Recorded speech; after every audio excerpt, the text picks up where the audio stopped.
worry, that will be short. That will be just to introduce the company, Ear Technologies.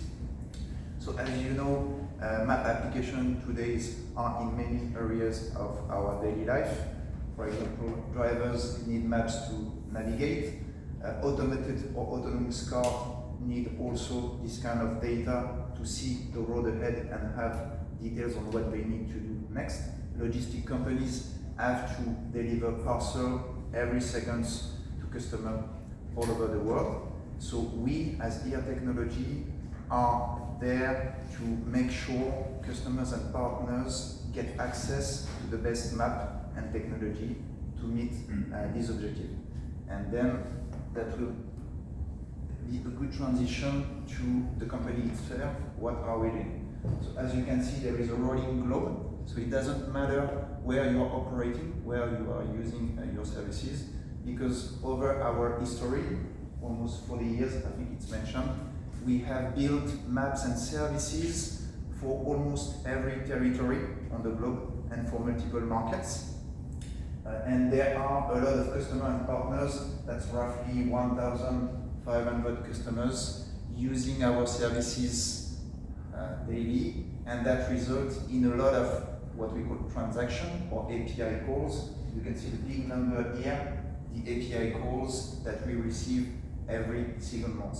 That means that on a daily basis, we need to make sure we keep the data fresh and accurate, and for that we use a lot of sources.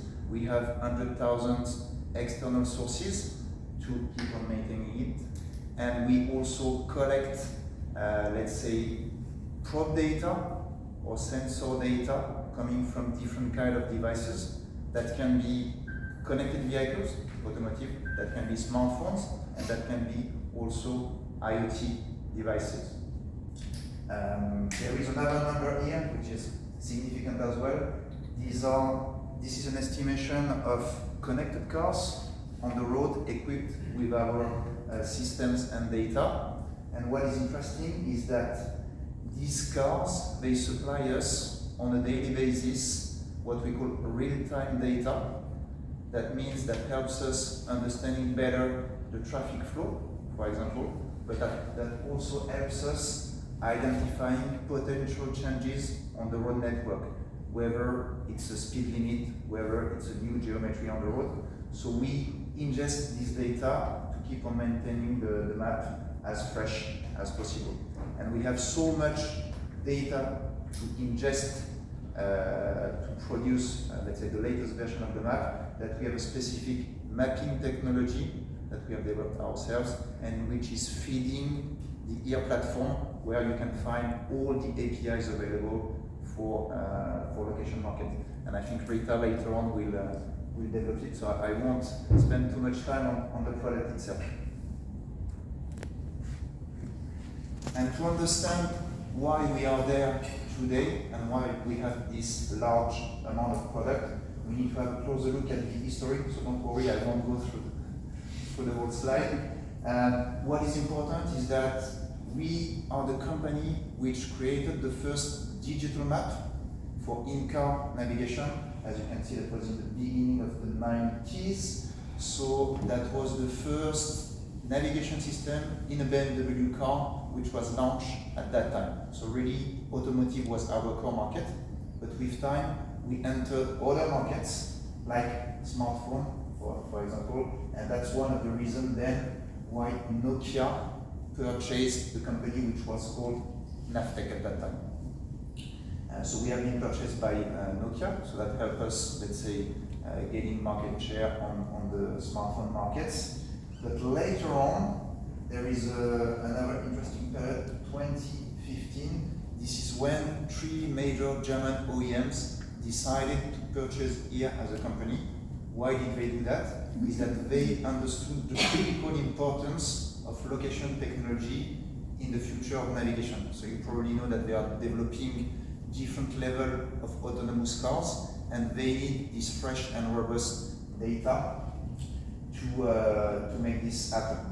And the other reason why they purchased us is that they saw all the opportunities in the logistics market, in the supply chain markets, and that we need to keep on delivering this map and this data for this company to keep on moving people and goods. So that's one reason why they really invested in our company. And finally, at the end of this screen, you can see new investor coming from other markets, because location services are crucial to other kind of activities, whether it's urban mobility, infrastructure planning. That's the reason why they are entering the company. So we are done with the history. Hope it was not too long.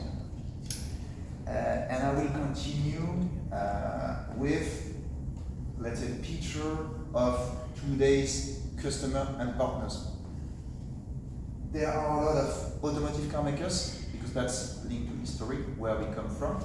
So some of them are not only consumers, but as you saw previously, investors. So there are a lot of companies to which we are also selling data, whereas they are investors of us. And of course, there are different kind of players coming from the consumer world. Garmin, you probably know the navigation devices or the smartwatches. There is also AWS for the cloud services. We are one of the biggest AWS customer, because we need to store and operate all our data.